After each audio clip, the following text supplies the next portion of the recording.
I'm at the University of Bath Sports Village. This is actually a gigantic collection of medical facilities, training facilities.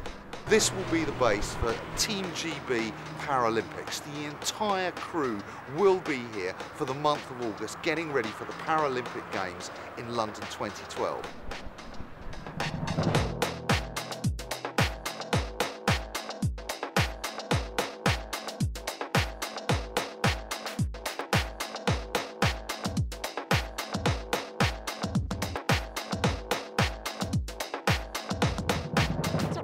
The University of Bath is trying to become like a centre of excellence for disability sport, and part of that kind of remit, as it were, will be in terms of trying to get more technology and more kind of sports science into understanding disability, basically. When I first came here 4 years ago, it was actually I was the first Paralympian into the mainstream squad, so it was a bit of a learning curve for myself and my coach, which Mark was the assistant coach and there was another coach here at the time, and I never came in hoping for special privileges or special sort of things made for me, because I've always been in a mainstream squad, but I was going to be training with people that were going to the Olympics rather than the Paralympics, so the difference between us was quite significant. On a very individual basis, the guys with half an arm, like I said, I give them a lot more kick, so they try and make them a leg-based swimmer, so the legs do a lot of their work, their legs are in great shape, and make sure that you can get the most out of each pull with either their arm or their stump or whichever way, and just try and hold a balance on both sides of the body. But actually, for the vast majority of the problems which we're having, there are no previous kind of case studies to go on. So for a lot of the injuries that we're having, because we're also disabled, then we're having to kind of break new ground ourselves, if that makes sense. We're having to kind of find the research out as we go along. For me, it makes it really interesting, and it means that kind of, I have a much greater understanding than people who just come up and say, this is the part of research, and then we're going to do this, because now I'm actually part of the research, if that makes sense, and that makes it quite interesting for me. I quite enjoy that. So certain different athletes might have a break at certain levels of their spine that will limit certain functions that their body are able to produce. So what we do as strength and conditioning coaches, we work with the medics and the physiotherapists to understand what they're actually capable of doing. So it might be that they have function of their abdominals, but they can't actually control their legs. So this has implications for other movements that they can actually create themselves. So yes, absolutely, we adapt as much as we can to see what the actual athlete is able to produce, and then we challenge them on that area. So we're on the borderline of, yes, they can do that well, but it's a challenge. We're going to build on that, and then we will improve, and hopefully we'll just keep on improving the whole session, basically, or the whole time with that athlete.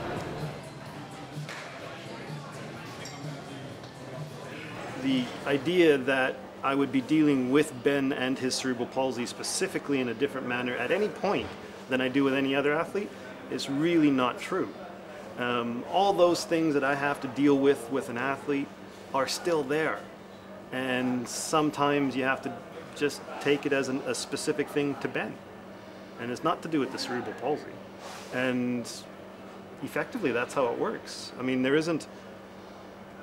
Ben's a bit fragile in that he does tend to break a lot, but just as an aside. When you say break, do you mean break his bones? Well, his silver medal in Beijing is a result of him having broke his foot 3 weeks prior to that. And when he broke his foot, he basically just rolled his ankle, and a bone snapped. And that had, and it was almost, it was actually going slower than walking speed in what he was doing.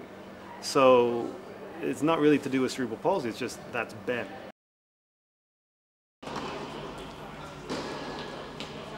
And so when people are saying in a few years, where is the legacy of the 2012 Games, this might be the place to come look for. You can come and look, and hopefully you'll find it. If we've got it right, then absolutely there'll be, talented athletes, talented coaches, talented sports scientists working across Paralympic sport to make a difference and inspire the next generation of athletes, coaches and support staff. That's what we're looking to do. So yeah, come and look, and hopefully we've done a good job. But I came here, I proved myself, and I think that's what I find Paralympians, or disability athletes in particular, just about proving themselves, because people don't necessarily look down on you, they sort of are a bit more nervous because they're not sure what you can achieve.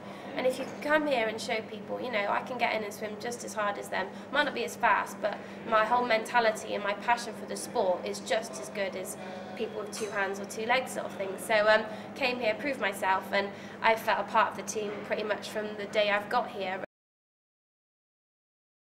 London is going to be the biggest Paralympic Games ever. There's no doubt about that at all.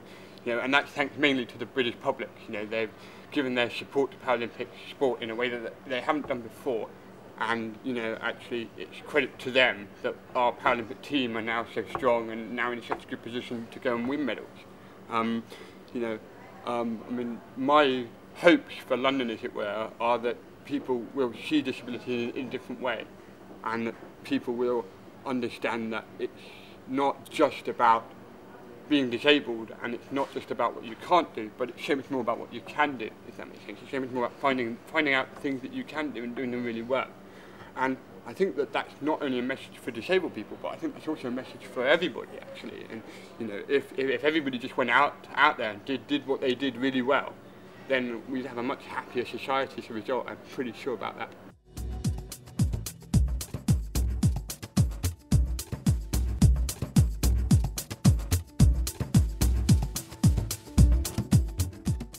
Have a disability and still have that motivation is really quite impressive and inspiring.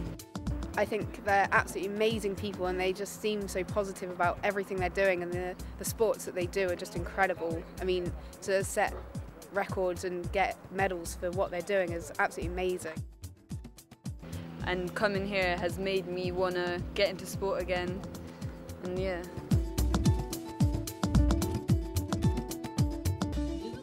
And will you be watching the Paralympics in 2012 now? Now I will, yeah. Great, thank you very much. Cheers.